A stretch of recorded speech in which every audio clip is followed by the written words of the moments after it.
بالله من الشيطان الرجيم. بسم الله الرحمن الرحيم. وما من دابة في الأرض إلا على الله رزقها ويعلم مستقرها ومستودعها كل في كتاب مبين. وهو الذي خلق السماوات والأرض في 6 أيام وكان عرشه على الماء ليبلوكم أيكم أحسن عملا. ولئن قلت إنكم مبعوثون من بعد الموت ليقولن الذين كفروا إن هذا إلا سحر مبين. ولئن أخرنا عنهم العذاب إلى أمة معدودة ليقولن ما يحبسه ألا يوم يأتيهم ليس مصروفا عنهم وحاق بهم ما كانوا به يستهزئون. ولئن أذقنا الإنسان منا رحمة ثم نزعناها منه إنه ليئوس كفور.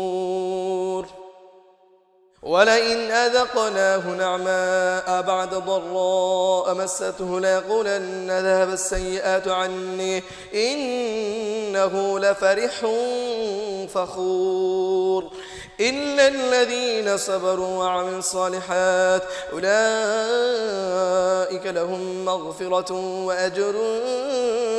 كبير. فلعلك تارك بعض ما يوحى إليك وضائق به صدرك أن يقول لولا أنزل عليه كنز أو جاء معه ملك إنما أنت نذير والله على كل شيء وكيل. أم يقولون افتراه قل فأتوا بعشر سور مثله مفتريات وادعوا من استطعتم من دون الله إن كنتم صادقين. فإن لم يستجيبوا لكم فاعلموا أنما أنزل بعلم الله وأن لا إله إلا هو فهل أنتم مسلمون. من كان يريد الحياة الدنيا وزينتها نوفي إليهم أعمالهم فيها وهم فيها لا يبخسون. أولئك الذين ليس لهم في الآخرة إلا النار وحبط ما صنعوا فيها وباطل ما كانوا يعملون. أفمن كان على بينة من ربه ويتلوه شاهد منه ومن قبله كتاب موسى إماما ورحمة أولئك يؤمنون به ومن يكفر به من الأحزاب فالنار موعده فلا تك في مرية منه إنه الحق من ربك ولكن أكثر الناس لا يؤمنون. ومن أظلم ممن افترى على الله كذبا أولئك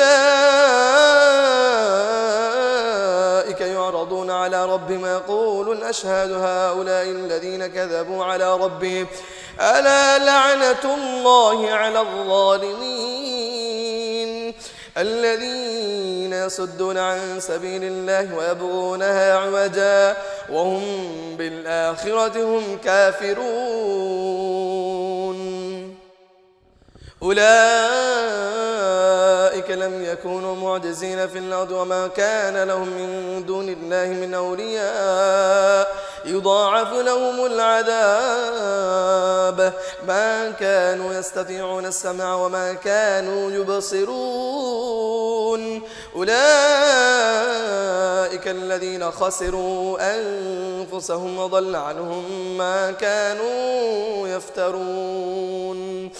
لا جرم أنهم في الآخرة هم الأخسرون. إن الذين الذين آمنوا وعملوا الصالحات وأخبتوا إلى ربهم أولئك أصحاب الجنة هم فيها خالدون.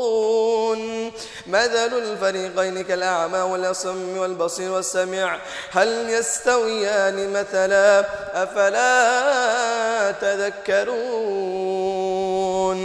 ولقد أرسلنا نوحا إلى قومه إني لكم نذير مبين ألا تعبدوا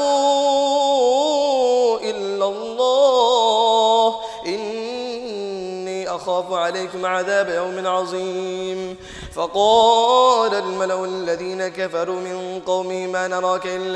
إلا بشرا مثلنا وما نراك اتبعك إلا الذين هم أراذلنا بادي الرأي وما نرى لكم علينا من فضل بل نظنكم كاذبين. قال يا قوم أرأيتم إن كنت على بينة من ربي وآتاني رحمة من عنده فعميت عليكم أنلزمكموها وأنتم لها كارهون. ويا قوم لا أسألكم عليه مالا إن أجري إلا على الله وما أنا بطارد الذين آمنوا إنهم ملاقو ربهم ولكني أراكم قوما تجهلون. ويا قوم من ينصرني من الله إن طردتهم أفلا تذكرون. ولا أقول لكم عندي خزائن الله ولا أعلم الغيب ولا أقول إني ملك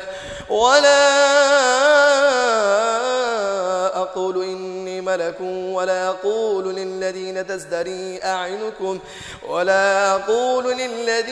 تزدري أعينكم لن يؤتيهم الله خيرا الله أعلم ما في أنفسهم إني إذا لمن الظالمين.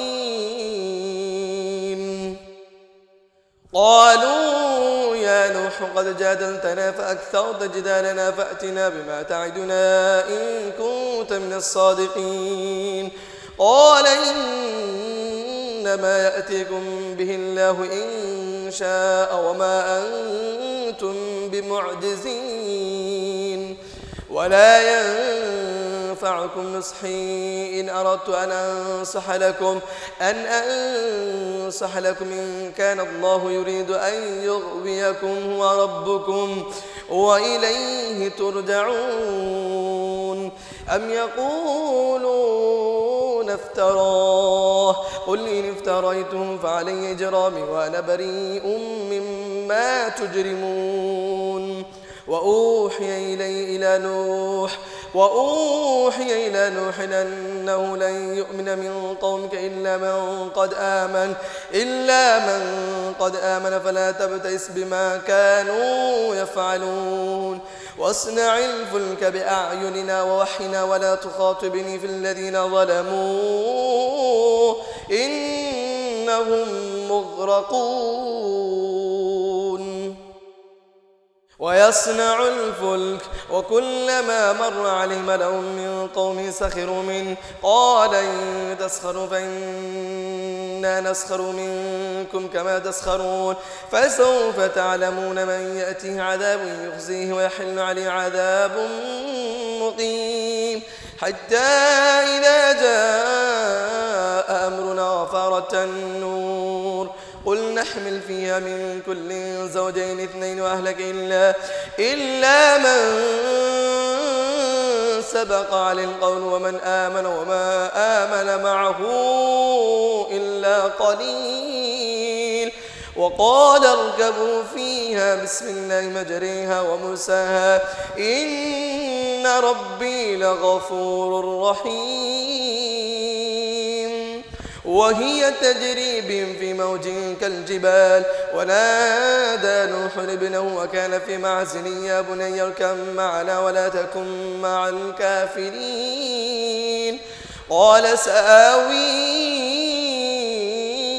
إلى جبل يعصمني من الماء قال لا عاصم اليوم من أمر الله إلا من رحم وحال بينهما الموج فكان من المغرقين وقيل يا أرض ابلعي ماءك ويا سماء أقلعي وغيض الماء وقضي الأمر واستوت على الجودي وقيل بعدا للقوم الظالمين ونادى نوح ربه فقال رب إن ابني من أهلي وإن وعدك الحق وأنت أحكم الحاكمين قال يا نوح إنه ليس من أهلك إنه عمل غير صالح فلا تسأل ما ليس لك به علم إني أعظك أن تكون من الجاهلين قال رب إني أعوذ بك أن أسألك ما ليس لي به علم وإلا تغفر لي وترحمني أكن من الخاسرين قيل يا نوح اهبط بسلام منا وبركات عليك وعلى ممن معك سنمتعهم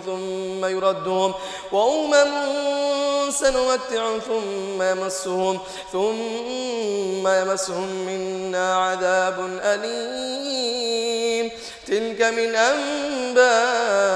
الغيب نوحيها إليك ما كنت تعلمها أنت ولا قومك من قبل هذا فاصبر إن العاقبة للمتقين وإلى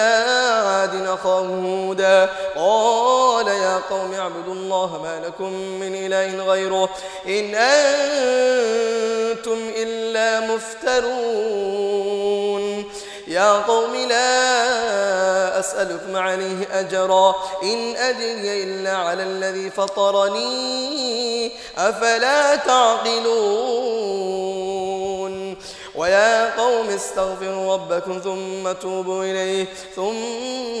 توبوا إليه يرسل السماء عليكم مدرارا ويزدكم قوة إلى قوتكم ولا تتولوا مجرمين قالوا يا هود ما جئتنا ببينة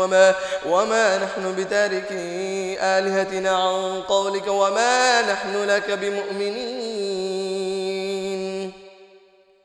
إن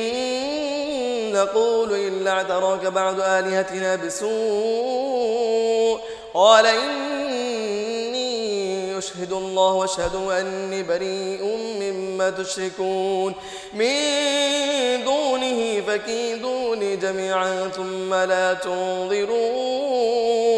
إني توكلت على الله ربي وربكم ما من دابة إلا هو آخذ بناصيتها إن ربي على صراط مستقيم فإن تولوا فقد أبلغتكم ما أرسلت به إليكم ويستخلف ربي قوما غيركم ولا تضرونه شيئا إن ربي على كل شيء حفيظ ولما جاء أمرنا نجينا هودا والذين آمنوا معه برحمة منا ونجيناهم من عذاب غليظ وتلك عاد جحدوا بآيات ربهم وعصوا رسله واتبعوا أمر كل جبار عنيد وأتبعوا في هذه الدنيا لعنة ويوم القيامة ألا إن عادا كفروا ربهم ألا بعدا لعاد قوم هود وإلى ثمود أخاهم صالحا قال يا قوم اعبدوا الله ما لكم من إله غيره هو أنشأكم من الأرض واستعمركم فيها فاستغفروه ثم توبوا إليه إن ربي قريب مجيب قالوا يا صالح قد كنت فينا مرجوا قبل هذا تنهانا أن نعبد ما يعبد آباؤنا إنا لفي شك مما تدعونا إليه مريب. قال يا قوم أرأيتم إن كنت على بينة من ربي وآتاني منه رحمة فمن ينصرني من الله إن عصيته فما تزيدونني غير تخسير. ويا قوم هذه ناقة الله لكم آية فذروها تأكل في أرض الله ولا تمسوها بسوء فيأخذكم عذاب قريب.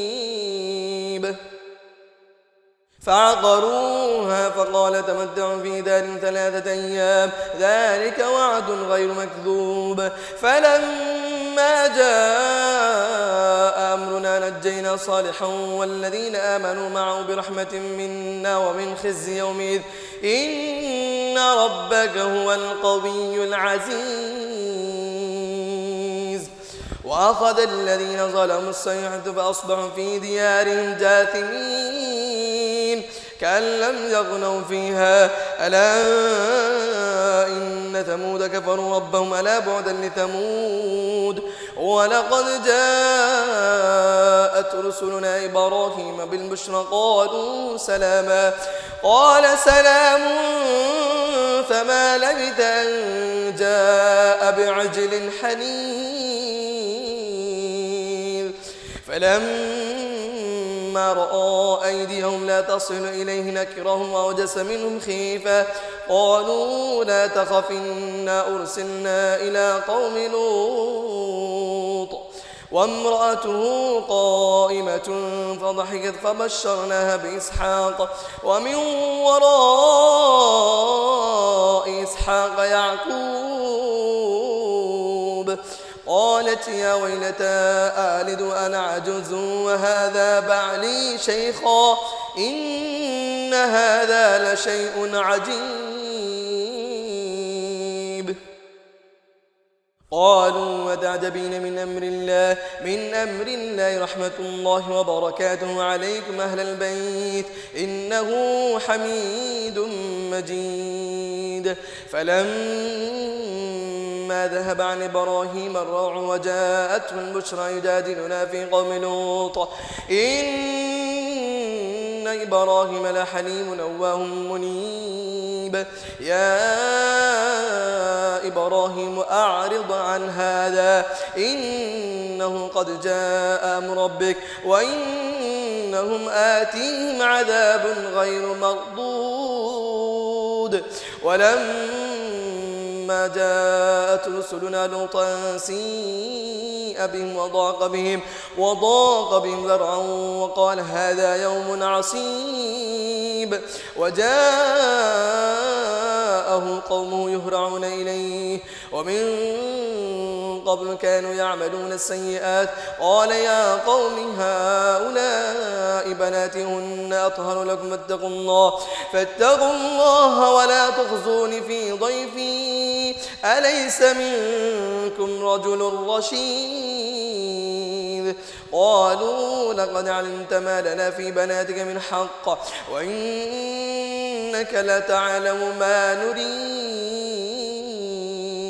قال لو أن لي بكم قوة أو آوي إلى ركن شديد. قالوا يا لوط إنا رسل ربك لن يصلوا إليك فأسر بأهلك بقطع من الليل ولا يلتفت منكم أحد إلا امرأتك إنه مصيبها ما أصابهم إن موعدهم الصبح أليس الصبح بقريب. فلما جاء أمرنا جعلنا عليها سافلها وأمطرنا عليها حجارة من سجيل منضود مسومة عند ربك وما هي من الظالمين ببعيد. وإلى مدين أخاهم شعيبا قال يا قوم اعبدوا الله ما لكم من إله غيره ولا تنقصوا المكيال والميزان إني أراكم بخير وإني أخاف عليكم عذاب يوم محيط ويا قوم أوفوا المكيال والميزان بالقسط ولا تبخسوا الناس أشياءهم ولا تعثوا في الأرض مفسدين بقية الله خير لكم إن كنتم مؤمنين وما أنا عليكم بحفيظ قالوا يا شعيب صلاتك تأمرك أن نترك ما يعبد آباؤنا أو أن نفعل في أموالنا ما نشاء إنك لأنت الحليم الرشيد قال يا قوم أرأيتم إن كنت على بينة من ربي ورزقني منه رزقا حسنا وما أريد أن أخالفكم إلى ما أنهاكم عنه إن أريد إلا الإصلاح ما استطعت وما توفيقي إلا بالله عليه توكلت وإليه أنيب ويا قوم لا يجرمنكم شقاقي أن يصيبكم مثل ما أصاب قوم نوح أو قوم هود أو قوم صالح وما قوم لوط منكم ببعيد واستغفروا ربكم ثم توبوا إليه إن ربي رحيم ودود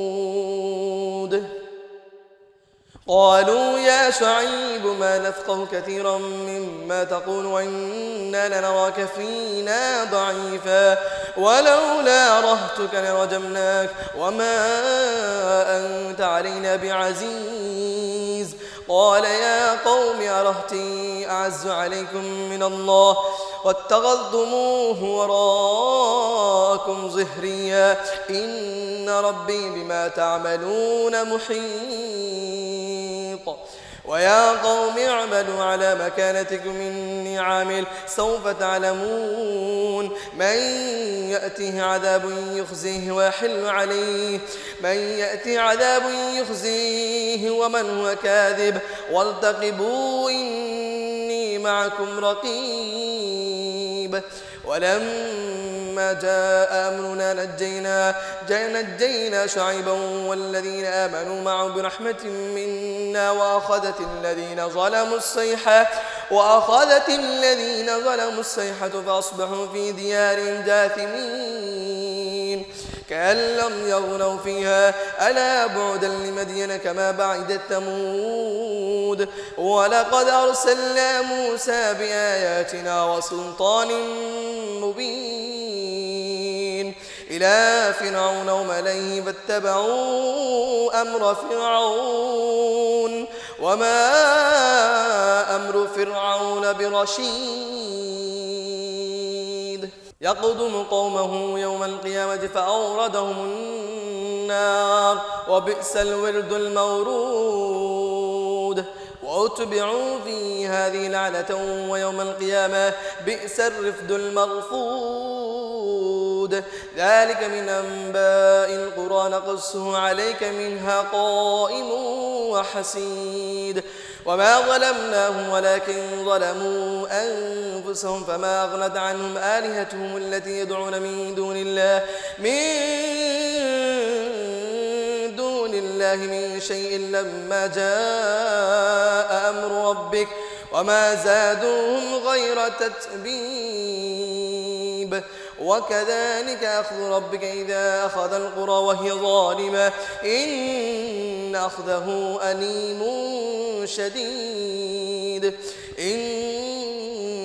في ذلك لآية لمن خاف عذاب الآخرة ذلك يوم مجموع له الناس وذلك يوم مشهود وما نؤخره إلا لأجل معدود يوم يأتي لا تكلم نفس إلا بإذنه فمنهم شقي وسعيد فأما فأما الذين شقوا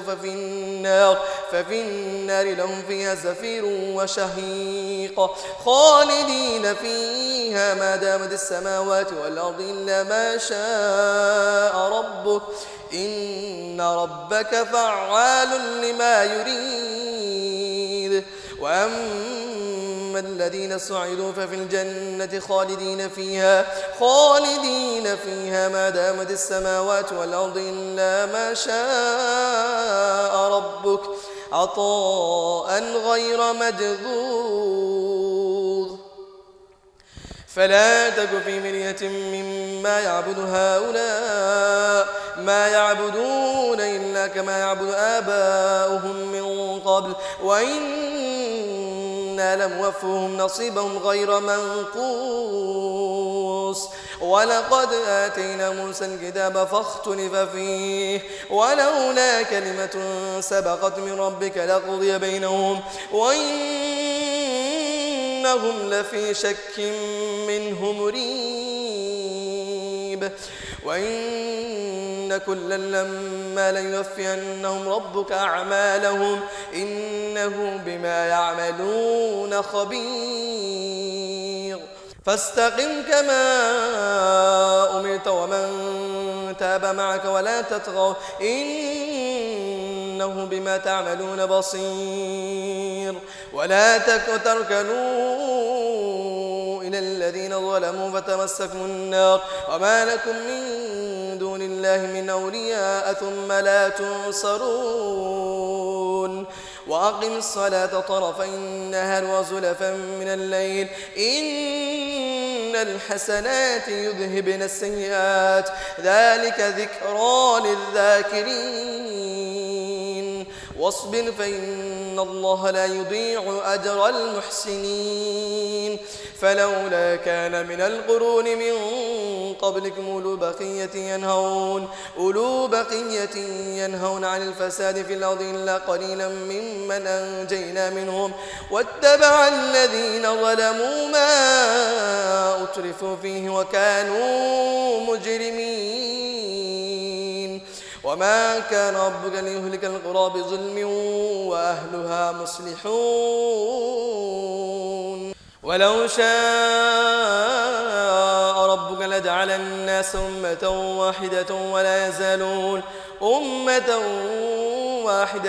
ولا يزالون مختلفين إلا من رحم ربك ولذلك خلقهم وتمت كلمة ربك لأملأن جهنم من الجنة والناس أجمعين. وكلا نقص عليك من أنباء الرسل ما نثبت به فؤادك وجاءك في هذه الحق وموعظة وذكرى للمؤمنين. وقل للذين لا يؤمنون اعملوا على مكانتكم إنا عاملون وانتظروا إنا منتظرون. ولله غيب السماوات والأرض وإليه يرجع الأمر كله فاعبده وتوكل عليه وما ربك بغافل عما تعملون. بسم الله الرحمن الرحيم. ألف لام را تلك آيات الكتاب المبين إنا أنزلناه قرآنا عربيا لعلكم تعقلون. نحن نقص عليك أحسن القصص بما أوحينا إليك هذا القرآن وإن كنت من قبله لمن الغافلين. إذ قال يوسف لأبيه يا أبت إني رأيت 11 كوكبا والشمس والقمر رأيتهم لي ساجدين. قال يا بني لا تقصص رؤياك على إخوتك فيكيدوا لك كيدا إن الشيطان للإنسان عدو مبين. وكذلك يجتبيك ربك ويعلمك من تأويل الحديث ويتم نعمته عليك وعلى آل يعقوب كما أتمها على أبويك من قبل إبراهيم وإسحاق إن ربك حليم حكيم لقد كان في يوسف وإخوته آيات للسائلين إذ قالوا ليوسف وأخوه أحب إلى أبينا منا ونحن عصبة إن أبانا لفي ضلال مبين اقتلوا يوسف أو اطرحوه أرضا يخل لكم وجه أبيكم وتكونوا من بعده قوما صالحين قال قائل منهم لا تقتلوا يوسف وألقوه في غيابة الجب يلتقطه بعد السيارة إن كنتم فاعلين قالوا يا أبانا ما لك لا تأمنا على يوسف إنا له لناصحون أرسله معنا غدا يرتع ويلعب وإنا له لحافظون قال إني ليحزنني أن تذهبوا به وأخاف أن يأكله الذئب وأنتم عنه غافلون قالوا لئن أكله الذئب ونحن عصبة إنا إذا لخاسرون فلما ذهبوا به واجمعوا أن يجعلوه في غيابة الجب وأوحينا إليه لتنبئنهم بأمر هذا وهم لا يشعرون وجاءوا أباءهم عشاء يبكون قالوا يا أبانا إنا ذهبنا نستبق وتركنا يوسف عند متاعنا فأكله الذئب وما أنت بمؤمن لنا ولو كنا صادقين وجاءوا على قميصه بدم كذب قال بل سولت لكم أنفسكم أمرا فصبر جميل والله المستعان على ما تصفون وجاءت سيارة فأرسلوا واردهم فأدلى دلوه قال يا بشرى هذا غلام وأسروه بضاعة والله عليم بما يعملون وشروه بثمن بخس دراهم معدودة وكانوا فيه من الزاهدين وقال الذي اشتراه من مصر امرأتي أكرمي مثواه عسى أن ينفعنا أو نتخذه ولدا وكذلك مكنا ليوسف في الأرض ولنعلمه من تأويل الأحاديث والله عالم على أمره والله غالب على أمره ولكن أكثر الناس لا يعلمون ولما بلغ أشده آتيناه حكما وعلما وكذلك نجزي المحسنين وراودته التي هو في بيتها عن نفسه وغلقت الأبواب قالت هيت لك قال معاذ الله إنه ربي أحسن مثواي إنه لا يفلح الظالمون ولقد همت به وهم بها لولا أن رأى برهان ربه كذلك لنصرف عنه السوء والفحشاء إنه من عبادنا المخلصين واستبق الباب قدت قميصه من دبر وألف يا سيدها لدى الباب قالت ما جزاء من أراد بأهلك سوءا إلا أن يسجن أو عذاب أليم قال هي راودتني عن نفسي وشهد شاهد من أهلها إن كان قميصه قد من قبل فصدقت وهو من الكاذبين وإن كان قميصه قد من دبر فكذبت وهو من الصادقين فلما رأى قميصه قد من دبر قال إنه من كيدكن إن كيدكن عظيم يوسف أعرض عن هذا واستغفري لذنبك إنك كنت من الخاطئين وقال نسوة في المدينة امرأة العزيز تراود فتاها عن نفسه قد شغفها حبا إنا لنراها في ضلال مبين فلما سمعت بمكرهن أرسلت إليهن وأعددت لهن متكئا وآتت كل واحدة منهن سكينا وقالت اخرج عليهن فلما رأينه أكبرنه وقطعن أيديهن قلن حاشا لله ما هذا بشرا إن هذا إلا ملك كريم قالت فذلكن الذي لمتنني فيه ولقد راودته عن نفسه فاستعصم ولئن لم يفعل ما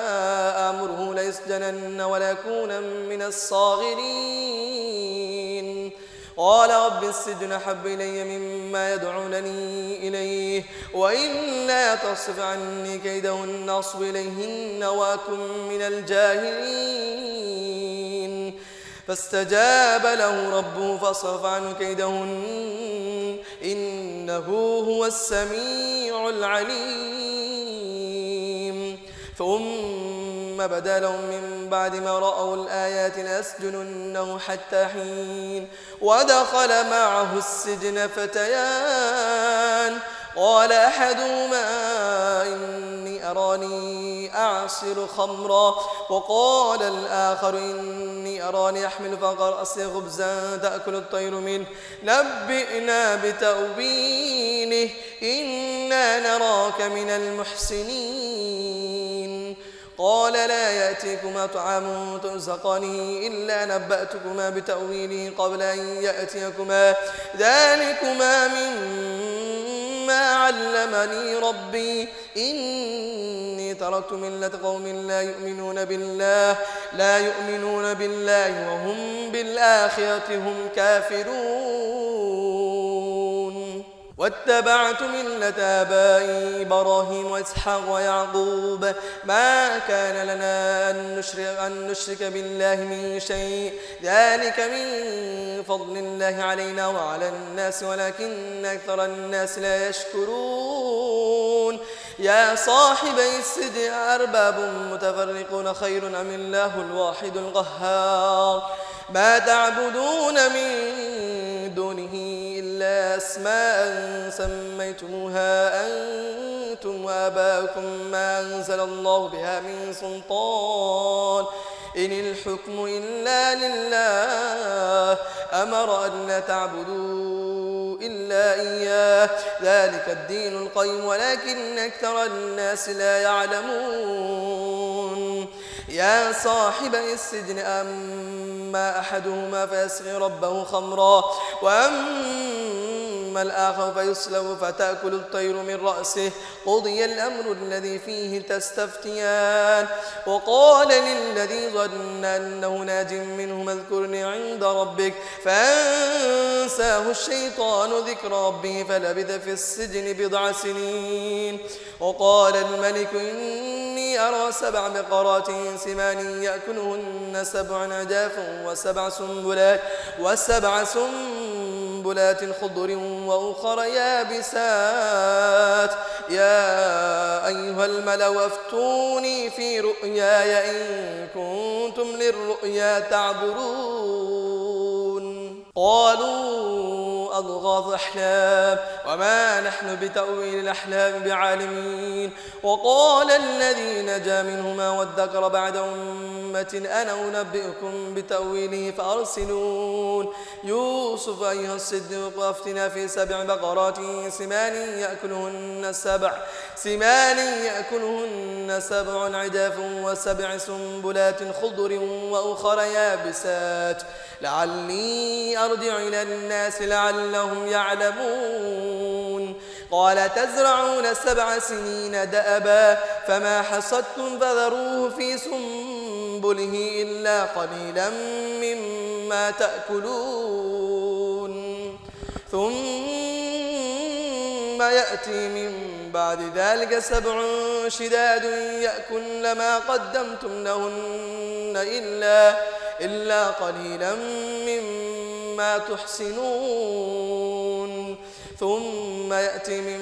بعد ذلك عام فيه غاث الناس وفيه عصرون. وقال الملك ائتوني به فلما جاءه الرسول قال ارجع إلى ربك فاسأله ما بال النسوة اللاتي قطعن أيديهن إن ربي بكيدهن عليم. قال ما خطبكن إذ راوتن يوسف عن نفسه قلنا حاش لله ما علمنا عليه من سوء. قالت امرأة العزيز الآن حسحس الحق أنا راودته عن نفسه وإنه لمن الصادقين ذلك ليعلم أني لم أخنه بالغيب